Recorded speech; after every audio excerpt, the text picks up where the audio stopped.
Shalom, Akiyam, and Akwatam. This is Akhanan. I'm gonna do a video on the punishment of a cheating wife.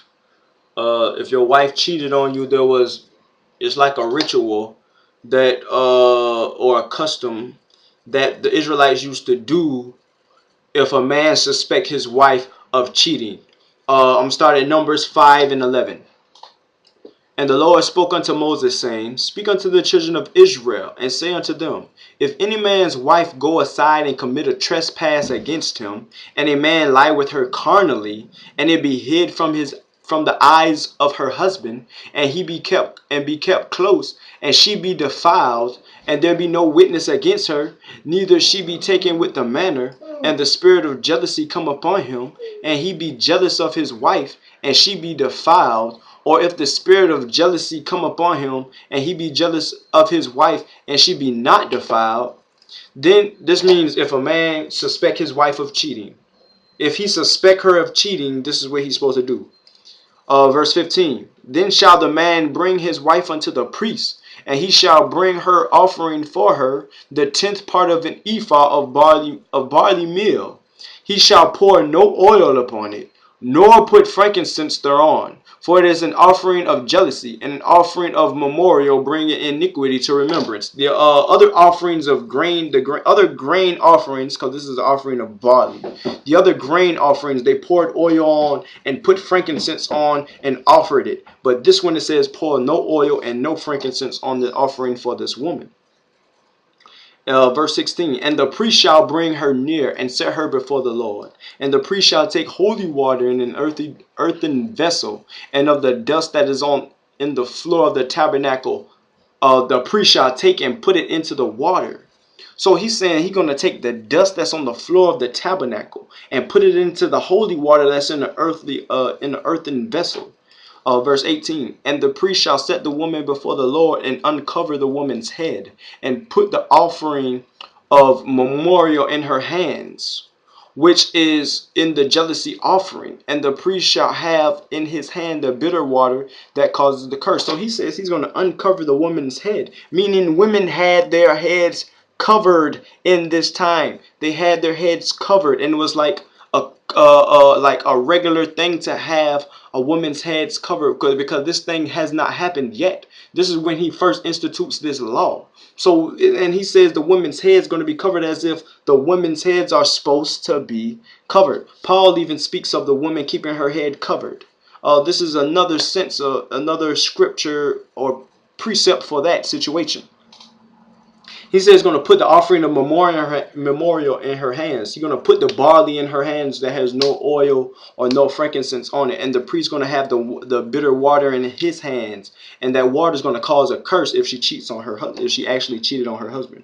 Verse 19, and the priest shall charge her by an oath and say unto the woman, if no man have lain with thee, and if thou hast not gone aside to uncleanness with another instead of thy husband, be thou free from this bitter water that causes the curse. So he's saying if you're innocent, this curse is not going to mess with you. It's not going to affect you. Verse 20, you're just going to be drinking holy water. Verse 20, but if thou hast gone aside to another instead of thy husband, and if thou be defiled, and some man have lain with thee beside thine husband, then the priest shall charge the woman with an oath of cursing. And the priest shall say unto the woman, the Lord make thee a curse and an oath among thy people, when the Lord does make thy thigh to rot and thy belly to swell. So he's saying that when they drink this water, if they were caught, if they were actually cheating on their husband, and they drink this water, their thighs are rot up and their belly will swell up. So, and it'll be because of this curse. Verse 22, and this water that causes the curse shall go into thy bowels to make thy belly to swell and thy thigh to rot. And the woman shall say, Aman, Aman. Verse 23, and the priest shall write these curses in a book, and he shall blot them out with the bitter water. So he's going to write these curses in a book, and he's going to use the water to wipe the words out of the book. This is the custom. Verse 24, And he shall cause the woman to drink the bitter water that causes the curse, and the water that causes the curse shall enter into her and become bitter. Verse 25. Then the priest shall take the jealousy offering out of the woman's hand, and shall wave the offering before the Lord, and offer it upon the altar. So he's going to do a wave offering, and he's going to offer it on the altar as an offering to the Most High. Verse 26. And the priest shall take an handful of the offering, even the memorial thereof, and burn it upon the altar, and afterward shall cause the women to drink the water. So he, like they say, they take a handful. This is the grain offering. They take a handful and they offer it. Verse 27.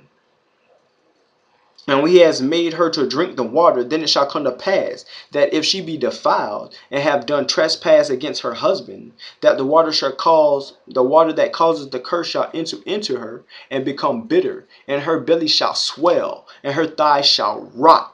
And the woman shall be a curse among her people. She's going to be a curse among her people, but she's supposed to die for adultery.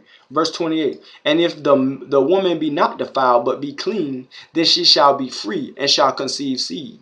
Then the man was wrong. Verse 29.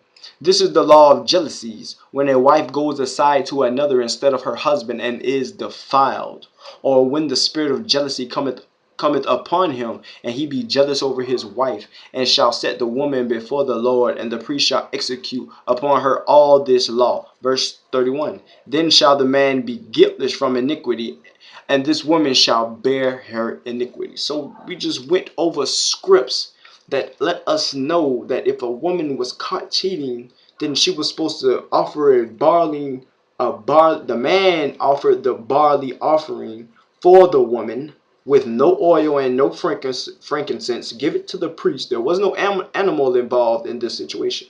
Give the offering of barley to the priest with no oil, no frankincense. The priest get some holy water in like a earthen cup or a wooden cup, and get some dust from the tabernacle and pour it in the holy water. And he gives her an oath, and she takes the oath, and he takes the offering from her hand, and he gets the water. He writes the oath in the book. He wipes the oath out of the book with the holy water.